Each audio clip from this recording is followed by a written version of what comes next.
Poland has decided to become one more of those nations that just can't handle those pesky people that stand against something. They've proposed new hate speech laws that would include insulting.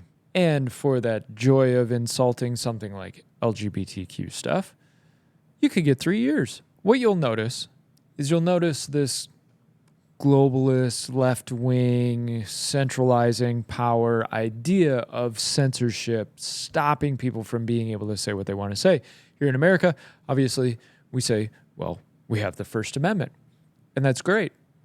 But it doesn't mean that it's a sacred cow that nobody's ever going to go after. Especially the left, they want to go after your cow and make burgers. So what do you do about it? And a lot of people will say, well, we got to get the right president in there. We got to get some people in Congress. Sure. But I actually think differently on this.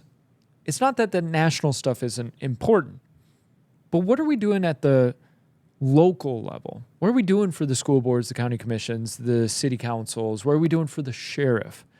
Because you can actually protect yourself and build a sanctuary for free speech, where this minute stuff doesn't get involved, right? If you have the right people in place, it's less likely that anybody's going to try and enforce this stuff upon you. Now, that being said, some of you may point out, well, yeah, but now the government's visiting people at their houses here in America for social media posts. And that's where the national does come into play. But what also comes into play is standing firm against it and being able to mock it as well.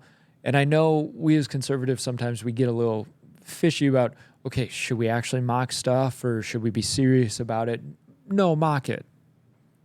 Because it shows the absurdity of it. The beauty of a really good joke is the absurdity of it, the irony of it. And when you start laughing at the principle behind it. Now, I think these hate speech laws, it's already been tried in one way, shape, or form here in America. Obviously, Canada has all of their stuff. Scotland has their stuff. Poland has their stuff. And it's going to continue. So I'm not here to blow smoke.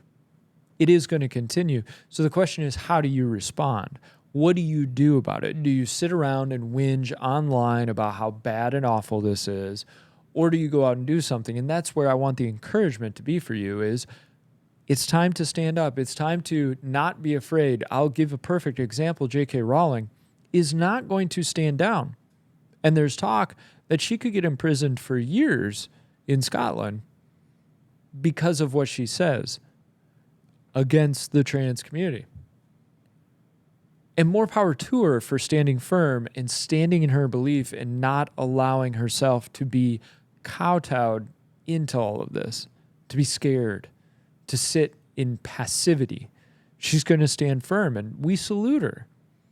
You may say, well, she wrote Harry Potter. Doesn't matter. We salute her for standing for what's right, and she's going to stand against this crap that people seem to want.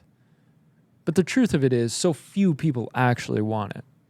It's a couple of power-hungry politicians and their basement-dwelling, unemployed activists that are standing behind them. Because the truth is, you and I have jobs. We have work we have to do. We don't have time to police the speech of other people. But there are those people out there who absolutely want to police the speech of everyone else, and they want the authoritarian power to crush others. So I'm telling you, and this is an aside, give people like J.K. Rowling some support. Stand up for them. Because it's lonely when you're standing up for what's right and people haven't started to stand up with you.